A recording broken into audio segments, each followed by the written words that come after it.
gabadha la guursanayo ninkeeda shardi ma uga dhigi kartaa hayla guursanin shardiga ma dhigan kartaa jawaabtu waxa weeye culimadu laba ra'yi bay qabaan qaar waxay leeyihiin shardigaasi saxba ma ah oo imaam shaafici ay ma lamida qaarna waxay leeyihiin ma shardigaasi waa asixi karaa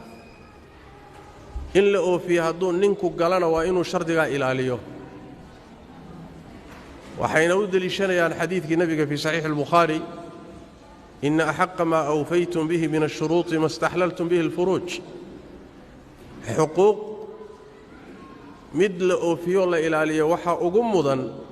mid aad dumarka xubinkooda taranka ku xalaashateen oo lagu ogolaaday oo aad ku guursatay shardi la ilaaliyo kaasa ugu muhiimsan marka waxay leeyihiin shardigani waxna ma xalaalaynin waxna ma xaraamaynin ninku inuu guur labaad sameeyo farad ma aha laazimna ma aha waa shay banaan waa shay sunnah uu deyn karo sameeyna karayo hadduu marka shardi kula galo inuu san sameeynin oo la guursanaynin shardigaasi waa socon karaa buu leeyahay imaam axmed iyo culimo lamida haddii uu shardiga ku galo oo uu sida ku guursado isaga xadhig qoorta la galay waa inuu ilaaliyo marka hadduu ilaalin waayo maxaa gabadha u furan waxa u furan laba mid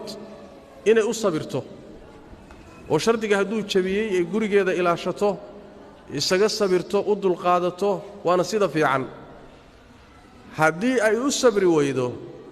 xaq bay markaa u leedahay inay furitaan dalbato ama inay isfasaqdo xaq bay u leedahay xataa hadduu diiday inuu furo markaa xaq buu leedahay inay fasaqdo inay isfasaqdo sababtuna waxa weeyaan shardigii lagu guursaday baa looga baxay haddii looga baxayna ayaduna waxay leedahay inay go'aan qaadato inay sabirto guriga ilaashatana way ka fiican tahay sidaana waa madhabka imaam axmed iyo qeyrkii ay qabaan wallahu a'lam علم القرآن الكريم في بيتك bishaaro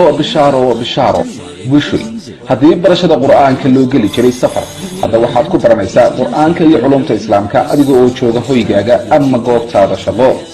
dugsiga online-ka ee barashada qur'aanka iyo culumta islaamka duruusta sida taxanaha u bixinayo waxaa ka mid ah barashada qur'aanka iyo higaada culumta shareecada tarbiyada ubadka iyo luqadda carabiga qiraa'aadka qur'aanka kariimka iyo barashada salaada isqoristu waa ay socotaa ee wixii faahfaahinaya intaasi dheer kala xiriir telefoonada iyo ciwaanada ku muuqanaya